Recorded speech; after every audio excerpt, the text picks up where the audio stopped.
ఈ ఉదయమున నీవు ఎవ్వరినీ కలుసుకొనక ముందు ప్రభువును కలుసుకో. నీవు ఎవ్వరినీ చూడకముందు ప్రభువును చూడు. నీవు ఎవ్వరితో మాట్లాడకముందు ప్రభువుతో మాట్లాడు. నీవు దేనిని వెదకకముందు ఆయన రాజ్యమును నీతిని వెదకు.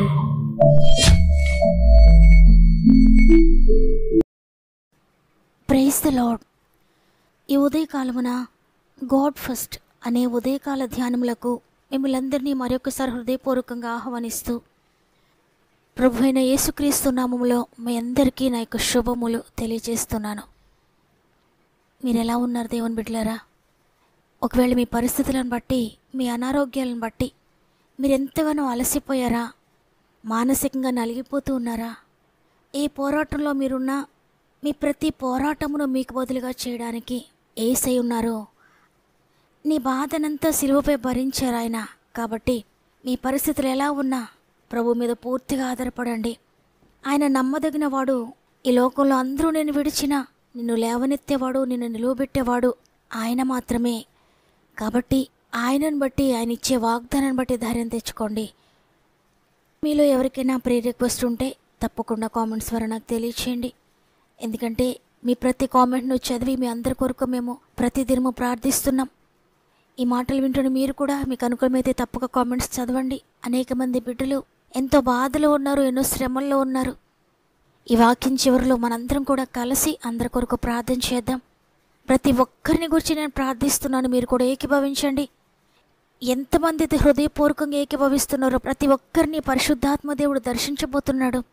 విశ్వసించండి, అద్భుత కార్యములు చూడబోతున్నారు. సమస్త మహిమ, ఘనత, ప్రభావములు దేవునికి చెల్లునుగాక. ఈరోజు ప్రభు మనకిస్తున్న శ్రేష్టమైన వాగ్దానం ఇర్మియా 33వ అధ్యాయము 3వ వచనము.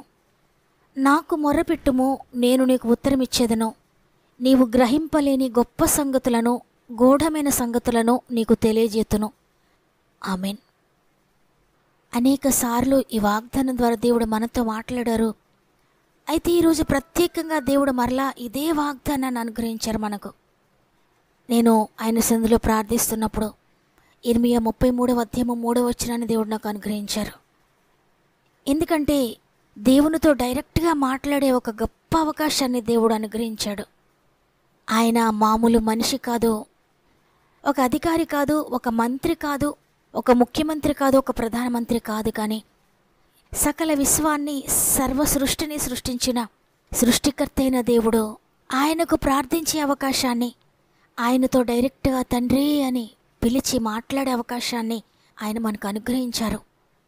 అంటే ఫోన్లో ఒక వ్యక్తితో మనం మాట్లాడినట్లుగా డైరెక్ట్గా దేవునితో మాట్లాడే అవకాశం అని ఆయన ఈరోజు తెలియజేస్తున్నారు. నాకు మొరపెట్టు, నేను నీకు ఉత్తరం ఇస్తాను. నిన్ను గూర్చి, నీ కుటుంబాన్ని గూర్చి, నీవు ఎదుర్కొంటున్న ప్రతి శ్రమ, శోధన గురించి, నీవు గ్రహింపలేని గొప్ప సంగతులను, గూఢమైన సంగతులను నీకు తెలియజేస్తాను. నీవు ఏ విధంగా నడవాలో నీకు తెలియజేస్తాను, ఏ విధంగా మాట్లాడాలో నీకు తెలియజేస్తాను, ఎక్కడికి వెళ్ళాలో తెలియజేస్తాను, ఈ సమస్య నుండి నీవు ఏ విధంగా విడిపించబడాలో నీకు తెలియజేస్తాను. నా చిత్తాన్ని నీకు తెలియజేసి నిన్ను ముందుకు నడిపిస్తానని అద్భుతకరంగా దేవుడు తెలియజేస్తున్నారు. అయితే ఈరోజు ఈ మాటలు వింటున్న మీలో అనేక మంది ప్రార్థనలో విసిగిపోయారు, ప్రార్థనలో అలసిపోయారు. నేను అనేక సంవత్సరాల నుండి ఈ ప్రార్థన చేస్తున్నాను, కానీ నా ప్రార్థన వినలేదు దేవుడు. నేను మొరపెడుతూనే ఉన్నాను, కానీ ఆయన నా మొర వినలేదని మీరు భావిస్తూ ఉన్నారు. దేవుని గ్రంథం సెలవిస్తూ ఉంది, నిజముగా మొరపెట్టే వారికి ఆయన సమీపంగా ఉంటాడని. నీవు గనుక నిజముగా మొరపెడితే తప్పక నీ ప్రార్థన వింటాడాయన. ఎవ్వరి ప్రార్థన ఆయన త్రోసివేయడు, ఎవ్వరిని త్రోసివేయడు. ప్రతి ఒక్కరిని కూడా ఆయన ప్రేమిస్తున్నాడు. ఎందుకంటే మనందరం కూడా ఆయన బిడ్డలమే. అందువల్ల ఎవరిని కూడా ఆయన త్రోసివేయడు, ఎవరి ప్రార్థన అయినా త్రోసివేయడు. పూర్ణాత్మతో, పూర్ణ మనస్సుతో, పూర్ణ శక్తితో ఎవరైతే మొరపెడతారో వారందరికీ సమీపంగా ఉండి అద్భుతకరమైన జవాబిచ్చే దేవుడు. ఈ లోకంలో చాలామంది మనం ఫోన్ చేసినా జవాబు ఇవ్వలేని పరిస్థితులు మనం ఎదుర్కొంటూ ఉంటాం, సందర్భాలు మనకు ఎదురవుతూ ఉంటాయి.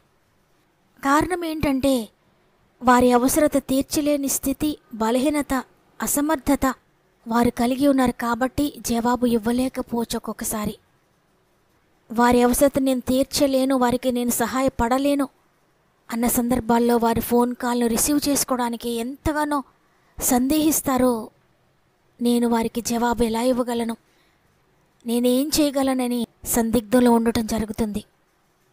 అయితే దేవుడు తన వాగ్దానం ద్వారా తెలియజేస్తూ ఉన్న విషయం ఏంటంటే, నాకు మొర్రపెట్టుము, నేను నీకు ఉత్తరం ఇస్తాను. ఈ వాగ్దానంలో ఈ స్థితిలో ఉన్నవారు మాత్రమే నాకు మొరపెట్టండి, ఈ కష్టంలో ఉన్నవారు మాత్రమే నాకు మొరపెట్టండి, ఈ చిన్న చిన్న విషయాలకు మాత్రమే నాకు విజ్ఞాపన చేయండి అని ప్రభువు చెప్పలేదు. కానీ నాకు మొర్రపెట్టు, నేను నీకు ఉత్తరం ఇస్తాను అని ప్రభు మాట్లాడుతున్నారు. అంటే ఏ స్థితిలో నుండైనా నాకు మొరపెట్టండి, నీవెవరివైనా సరే నాకు మొరపెట్టు, నీవే కష్టంలో ఉన్నా నాకు మొరపెట్టు, నీవెక్కడ నుండైనా నాకు మొరపెట్టు, ఏ ఊబులో నువ్వు కోరుకొని పోయినా నాకు మొర్రపెట్టు. అందరూ విడిచిన పరిస్థితి అయినా, ఎవ్వరూ సహాయం చేయలేని పరిస్థితి అయినా పర్వాలేదు, నాకు మొరపెట్టు, నీకు నేను ఉత్తరం ఇస్తాను, నీకు సహాయం చేస్తానని ప్రభు సెలవిస్తున్నారు. అన్ని రకాల పరిస్థితులకు, అన్ని రకాల వారికి, అన్ని శ్రమలకు జవాబు ఇవ్వాలి అంటే అన్ని రకాల పరిస్థితులకు చాలిన వాడై ఉండాలి ఆయన. అవును, మన ప్రభువు సమస్త విషయాలకు చాలిన దేవుడు. ఈ లోకంలో ఉన్న వందల కోట్ల మంది ప్రజల విజ్ఞాపనలే కాదు, అడవిలో ఆకలితో అరిచే కాకిపిల్ల శబ్దం కూడా నిర్లక్ష్య పెట్టడు. భూమిపై నివసిస్తున్న మనుషులు, సర్వజీవరాశుల యొక్క మొరను కూడా ఆయన వింటూ ఉన్నాడు. కోట్ల కోట్ల రకాల విజ్ఞాపనలను ఆయన వింటూ ఉన్నాడు. అనేక రకాల భాషలతో ప్రార్థిస్తూ ఉంటే ఆయన వింటున్నాడు. అనేక రకాల సమస్యలతో ప్రార్థిస్తూ ఉంటే ఆయన వింటున్నాడు, జవాబిస్తున్నాడు. కాబట్టి ఈరోజు ఈ మాటలు వింటున్న ప్రియ సహోదరి, ప్రియ సహోదరుడా, వాగ్దానం చేసిన ప్రభు ఎంత శక్తి కలిగిన వాడో నీవు అర్థం చేసుకోగలిగితే, నీకు అర్థమైతే తప్పక నువ్వు మొరపెడతావు. నీ సమస్య ఏదైనా భయపడొద్దు, నువ్వు మొరపెట్టు.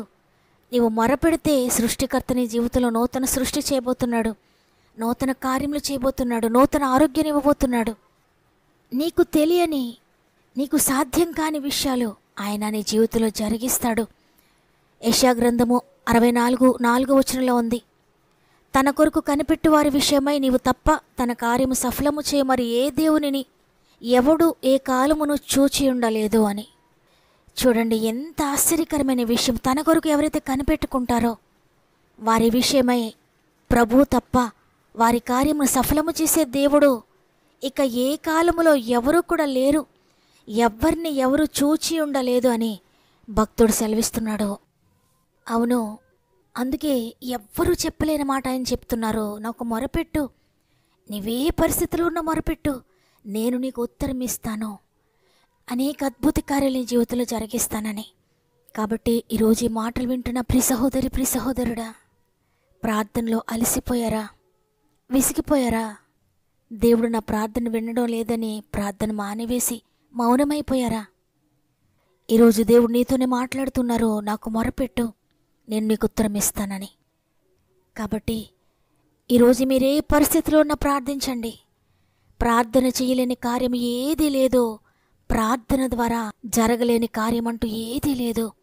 నీవెంత ప్రార్థన చేస్తావో అంత గొప్ప కార్యాలు నీ జీవితంలో జరుగుతాయి. ఎంతగా ఆయన మొరపెడతావో అంత అద్భుతాలు నీ జీవితంలో చూస్తావు. ఈ సమస్యలు, ఈ బాధలు, ఈ కష్టాలని ఎవరితో నీ బాధ చెప్పుకోవద్దు, ఎవరి దగ్గర నువ్వు కన్నీరు కార్చొద్దు. నీ బాధనంతా ప్రభు సన్నిధిలో మోకరించి ఆయన సన్నిధిలో ఆయనకు మొరపెట్టు. ఆయనతో చెప్పుకునే సమస్యలన్నీ ఆయన నీకు ఉత్తరం ఇస్తాడు. మనుషులెవరు నీకు ఉత్తరం ఇవ్వలేకపోవచ్చు, మనుషులెవరు నీకు సహాయం చేయలేకపోవచ్చు, ఏ డాక్టరు కూడా నీకు సహాయం చేయలేకపోవచ్చు, ఎవ్వరూ నీ సమస్యను తీసివేయలేకపోవచ్చు. కానీ నీ సమస్య నుండి విడిపించగలిగిన సృష్టికర్త నీకున్నాడు, నీతో మాట్లాడుతున్నారైనా.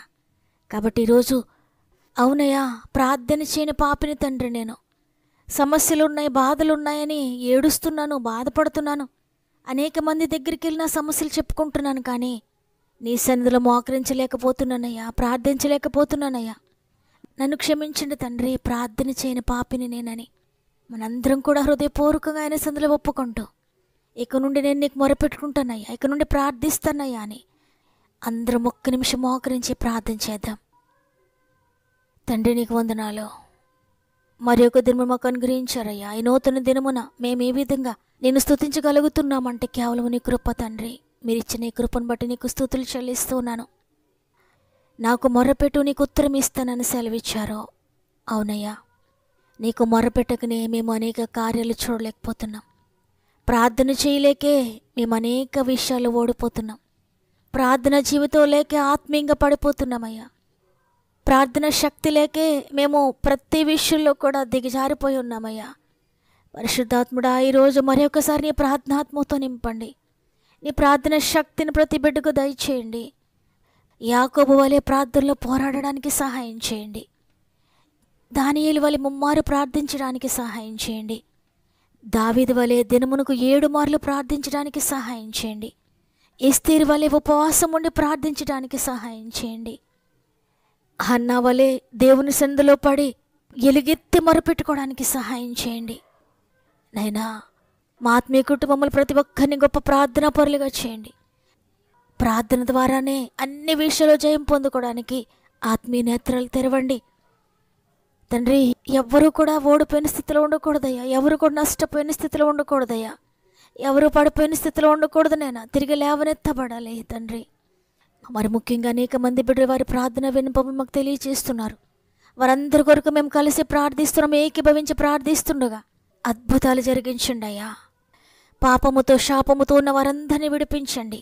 ప్రతి కుటుంబంలో రక్షణ కార్యములు జరిగించండి. ఆర్థిక బంధకాల నుండి విడిపించండి అయ్యా. ఆర్థికంగా నలిగిపోతూ అప్పుల్లో ఉన్న వారిని విడిపించండి. ఇతరులకు ధనాన్ని ఇచ్చి నష్టపోయిన వారిని విడిపించండి అయ్యా. రెస్టోర్ చేయండి. ఈరోజు అనేక మంది బిడ్డలు హాస్పిటల్కి వెళ్తూ ఉండగా అన్ని రిపోర్ట్స్ కూడా నార్మల్ రిపోర్ట్స్ రావాలి. నిశ్చయంగా ప్రతి రోగమును యేసు మీరు భరించారయ్యా. ఇక ఎవ్వరూ కూడా భరించాల్సిన అవసరం లేదు. మీరు భరించారు కాబట్టి విడుదల పొందుకుంటున్నారు. యేసునామములో నమ్ముతున్నాను. కోర్టు బంధకాల్లో ఉన్న వారిని విడిపించండి అయ్యా. స్థల వివాదాలతో నలిగిపోతున్న వారిని లేవనెత్తండి. పొలం వివాదాల నుండి విడిపించండి అయ్యా. కుటుంబ కలతల నుండి విడిపించండి తండ్రి. భార్యాభర్తల మధ్య ఉన్న విభేదాల నుండి విడిపించండి అయ్యా. విచ్ఛిన్నమైపోయిన ప్రతి కుటుంబమును తిరిగి కట్టండి పరిశుద్ధాత్ముడా. మరి ముఖ్యంగా తండ్రి, అనేక మంది బిడ్డలు ఎగ్జామ్స్ కొరకు ప్రిపేర్ అవుతున్నారయ్యా.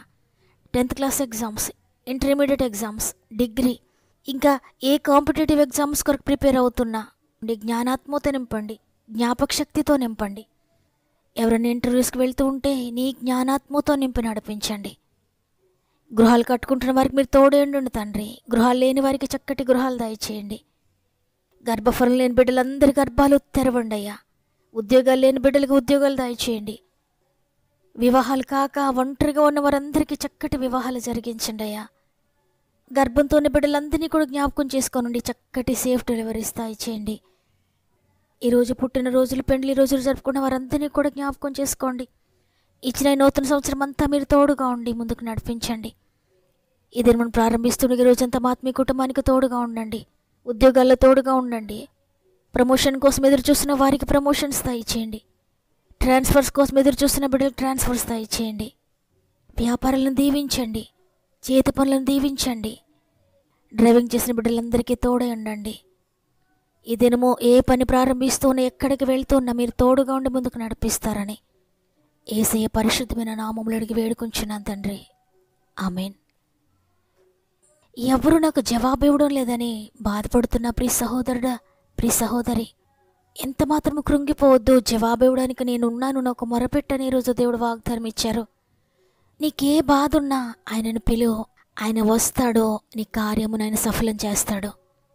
ఈ వాగ్దానం ద్వారా నేను బలపరచబడ్డా. నీకు నుండి నేను ఆయనకు మొరపెడతానని నిర్ణయించుకున్న ప్రతి ఒక్కరూ కూడా వాగ్దానాన్ని తప్పక లైక్ చేయండి. ఆమెను కామెంట్ చేయండి. ఇంకా అనేక మంది ఈ వాగ్దానం ద్వారా ఆశీర్వదించబడలాగున మీకు తెలిసిన వారందరికీ షేర్ చేయండి. షేర్ చేస్తున్న మిమ్మల్ని, మీ కుటుంబాలను దేవుడు దీవించి ఆశీర్వదించునుగాక. దేవుని చిత్తమైతే మరల రేపు అందరం కలిసి ఆయన స్తుతిందాం. అంతవరకు ప్రభు మీకు, మీ కుటుంబాలకు తోడేండి నడిపించు.